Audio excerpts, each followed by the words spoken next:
एक ऐसी नदी जो स्वर्ग से उतरी, जो तीनों लोकों को पवित्र करती है और जिसके पीछे छिपा है एक भयानक श्राप। आज सुनिए गंगा जन्म की अद्भुत कथा। हिमालय की दो दिव्य पुत्रियां थीं, गंगा और उमा। गंगा स्वच्छंद, तेजस्वी और असाधारण शक्ति से युक्त थी। देवताओं ने लोक कल्याण हेतु उन्हें स्वर्ग में ले लिया।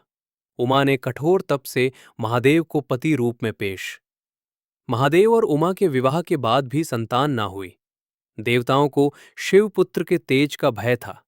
अग्नि के माध्यम से स्वामी कार्तिकेय का जन्म हुआ। इस छल से क्रोधित होकर उमा ने देवताओं को पिता ना बनने का शाप दिया। अयोध्या के राजा सगर को भी संतान नहीं थी। तपस्या के वरदान से एक रानी से एक पुत्र असमंजस और दूसरी से 60,000 पुत्र जन्मे, पर असमंजस दुराचारी निकला और राज्य से निकाला गया। राजा सगर ने अश्वमेध यज्ञ किया। इंद्र ने भय से यज्ञ का घोड़ा चुरा लिया। घोड़े की चोरी की सूचना पाकर सगर ने अपने 60,000 पुत्रों को आदेश दिया कि घोड़ा चुराने वाले को पकड़कर या मारकर घोड़ा वापस लाओ।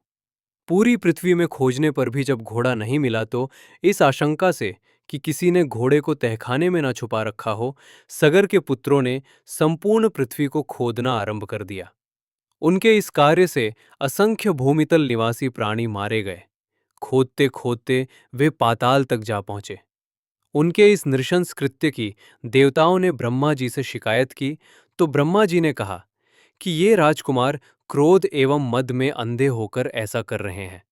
पृथ्वी की रक्षा कर दायित्व कपिल पर है, इसलिए वे इस विषय में कुछ न कुछ अवश्य करेंगे।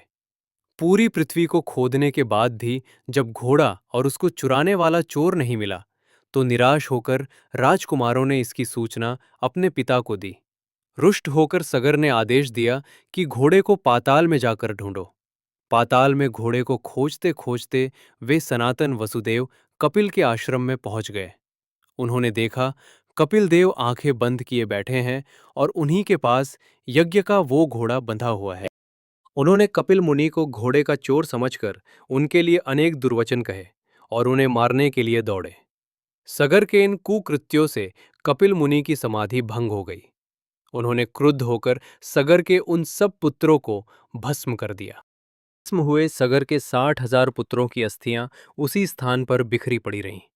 उनके उद्धार के लिए पृथ्वी पर कोई उपाय न था, क्योंकि बिना गंगा जल के उन्हें मोक्ष मिलना असंभव माना गया। समय बीतता गया, अनेक पीढ़ियां चली गई, पर किसी में इतना सामर्थ्य नहीं था कि गंगा को स्वर्ग से धरती पर ला सके। अंततः ये महान कार्य राजा भगीरथ ने अपने ऊपर लिया। भगीरथ ने राज्य, सुख और आराम का त्याग कर कठोर तपस्या आरंभ की।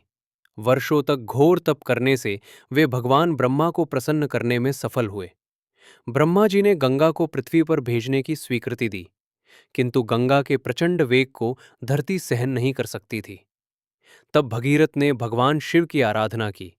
भगवान शिव ने प्रसन्न होकर गंगा को अपनी जटाओं में धारण किया और धीरे धीरे पृथ्वी पर प्रवाहित किया।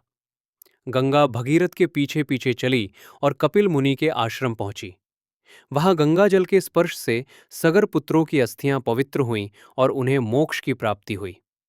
इस प्रकार भगीरथ के अद्भुत तप, त्याग और संकल्प से गंगा का अवतरण हुआ और पितरों का उद्धार संभव हुआ।